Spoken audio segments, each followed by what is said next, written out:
8 mars, 8 femmes, 8 questions. My arms are long. My hair is woolly.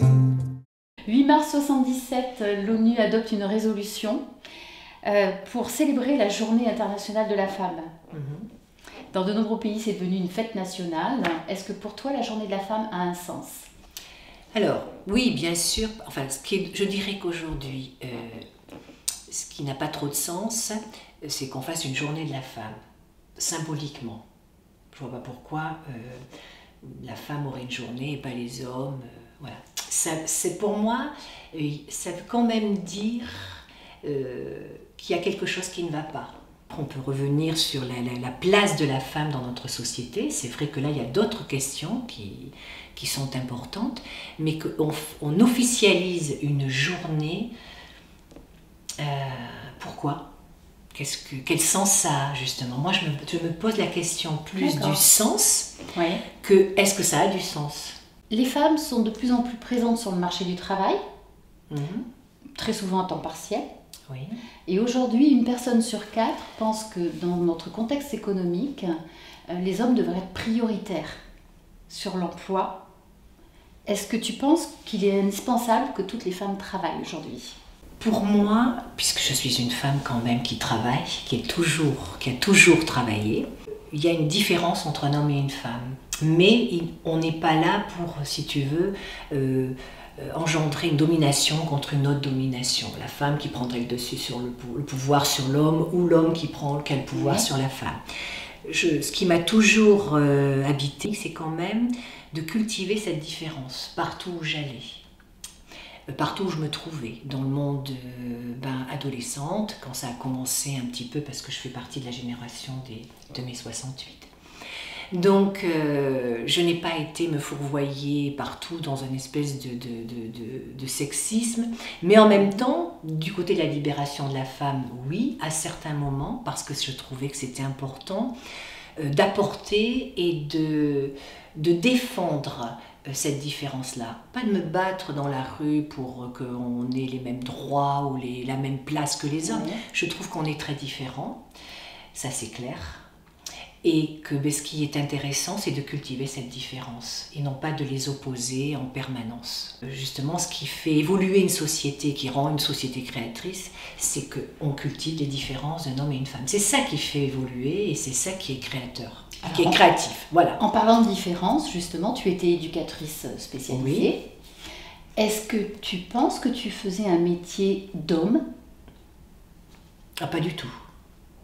Tu travaillais dans un univers je travaillais dans une institution où il y avait qui n'accueillait à l'époque que des adolescents, donc des garçons, où il y avait beaucoup d'hommes. C'est vrai que la présence féminine dans les institutions je dirais de cas sociaux, de délinquance, c'était plutôt de type masculin. Avec les adolescents, ça n'a jamais été un problème, bien au contraire. Ouais. Et ensuite, j'ai souvent essayé d'amener cette différence et qu'elle soit reçue et bien entendue par les directions, parce que je trouvais important qu'il y ait des filles, qu'il y ait des éducatrices, qu'il y ait des femmes dans une institution. Parce que cette différence-là, elle existe. Voilà. Et que les adolescents sont sous le regard d'hommes et de femmes, et qu'il était aussi important de mettre la mixité chez les adolescents. Donc on a bagarré, on a quand même été à la base d'un projet de mixité pour un groupe d'adolescents, garçons et filles, dans une institution où l'histoire, depuis des décennies, n'accueillait que des garçons. Voilà, les femmes ont une place. Voilà, elles ne sont pas que des objets. Alors justement, tu parles de mixité, oui. Mais aujourd'hui on parle aussi beaucoup de parité. Est-ce que pour toi c'est une avancée pour la femme? C'est vrai que dans certains domaines, les salaires hommes et femmes, pour le même travail, n'étaient certainement pas, n'avaient pas la même valeur. Pour un employeur, les femmes souvent étaient obligées plus de négocier leur salaire, contrairement à un homme. Dans ma profession, je n'ai jamais rencontré cette difficulté. homme ou femme, dans ma profession, le salaire était en fonction du diplôme, de l'ancienneté, de l'expérience. Voilà. Alors c'est vrai qu'il y a d'autres domaines où ce n'est pas quelque chose d'acquis. Par exemple, là, il va y avoir des élections municipales. Sur les listes, il faut une parité homme-femme. D'après toi, est-ce que c'est quelque chose qui est important, qui a un sens? Oui, alors... C'est quand même dommage qu'on soit obligé de se battre pour de dire il faut des femmes. Non, enfin, aujourd'hui, bien sûr, ça a du sens. Il faut vraiment que les femmes trouvent cette place et qu'une société arrive à repérer que c'est cette différence qui va être porteuse. C'est vraiment cette différence-là qu'il faut cultiver. Je trouve que l'inverse, qu'on soit obligé tout le temps de bagarrer pour qu'il y ait... Je vois, par exemple, à l'Assemblée nationale, ça m'arrive d'écouter le mercredi après-midi, et je me dis, mais c'est grave quand même. Quand des femmes prennent la parole, que les hommes baillent... J'ai l'impression qu'on les écoute moins. Elles sont moins écoutées, et surtout, c'est très moqueur. C'est même ouvertement, alors que les gens sont quand même filmés. Moins de respect? Ah oui, ils se moquent carrément de certaines femmes politiques, voilà, et elles sont très vite tuées ou critiquées, voilà, les hommes s'autorisent des choses, pas tous les hommes, quand je dis les hommes, c'est certains hommes à certains moments, à certaines places, s'autorisent des choses avec les femmes qu'ils ne s'autoriseraient pas avec les hommes. Il y a une notion qui est en train de rentrer dans l'école, c'est la notion de genre. Et on va trouver dans les manuels scolaires une éducation à l'égalité de genre. Alors, qu'en penses-tu? Je trouve que c'est important que, dans les écoles, on puisse un petit peu retravailler, faire exister des petits garçons et des petites filles autrement, en donnant du possible. Après, chacun évolue avec ce qu'il est, et je pense qu'il y a des choses très très naturelles chez les enfants, de toute façon. Après, il y a d'autres enfants qui vont être mais plus attirés aussi parce que des garçons qui vont aller voir un petit peu du côté des filles comment ça se passe, et je trouve dommage de les en empêcher. Voilà. Parce qu'au contraire, c'est découvrir, mais c'est toujours découvrir ce qui est différent. Les jouets des uns, les jouets des autres. On peut tout à fait jouer. Moi, j'ai eu deux frères, et j'ai joué avec leurs jouets, et ils venaient voir un petit peu de mon côté. Donc justement, toi, personnellement, est-ce que tu as eu une éducation très genrée, entre guillemets? Non, je pense que quand même, j'ai eu une éducation à l'époque... où il y avait le côté fille et aussi le côté garçon. Mais j'ai quand même eu la chance d'avoir une maman qui a fait qu'on a pu ne pas marquer trop cette différence-là. J'ai eu des choses des jouets qui pouvaient aussi être tout à fait recevables par un garçon ou une fille. Voilà. J'ai eu plus de poupons que de poupées d'ailleurs, je me souviens. Et puis c'était très sympa parce que mes frères pouvaient tout à fait jouer. On jouait avec tout. Moi je jouais avec les trains électriques, ils jouaient avec le landau. Je trouve que les garçons, les petits enfants sont eux spontanés et vont directement partager quelque chose comme ça. Après ce sont les adultes qui viennent plus séparer.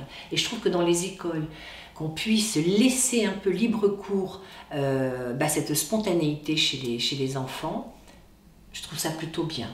Est-ce que dans ta vie personnelle, tu as rencontré des difficultés de par le fait que tu étais une femme?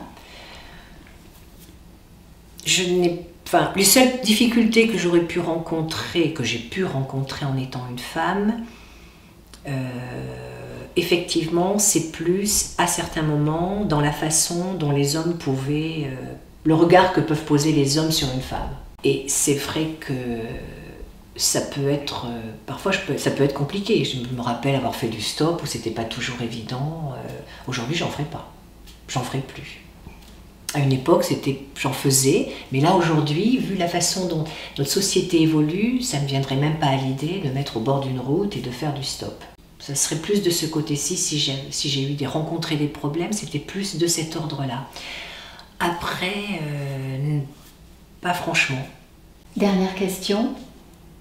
Quelle femme t'a marqué ou t'a servi de modèle? Alors, des femmes qui m'ont marqué, j'ai beaucoup apprécié le parcours de Simone Veil. vraiment. Et j'ai dans son beaucoup combat contre l'avortement. Oui, j'ai beaucoup aimé en plus la façon dont cette femme amenait et cheminait et travaillait pour que les choses existent. Voilà, avec toujours une femme plutôt calme, plutôt posée, une force tranquille. Voilà, j'aimais beaucoup. Je pense qu'elle a réussi des choses aussi de par la personne qu'elle était. Je pense que c'est pas toujours utile de se battre, d'être dans l'hystérie, mais au contraire de vouloir toujours amener, faire reconnaître cette différence et puis faire exister en disant ben voilà, on existe, on a le droit aussi de choisir, on a le droit de décider pour soi et pas que les autres décident à notre place. J'ai bien aimé cette personne. Après, il y a d'autres femmes que je trouve... j'ai beaucoup aimé la rencontre avec ma grand-mère paternelle, qui était italienne. J'ai des traces de moments où j'ai vécu avec elle. Voilà, une femme italienne qui avait beaucoup de mal, qui a beaucoup souffert d'être en France. Voilà, de quitter son pays, mais qui m'a appris plein de choses, voilà, du côté de la femme. Et justement, avec cette posture très tranquille, très... voilà. My name is Aunt Sarah. My skin is yellow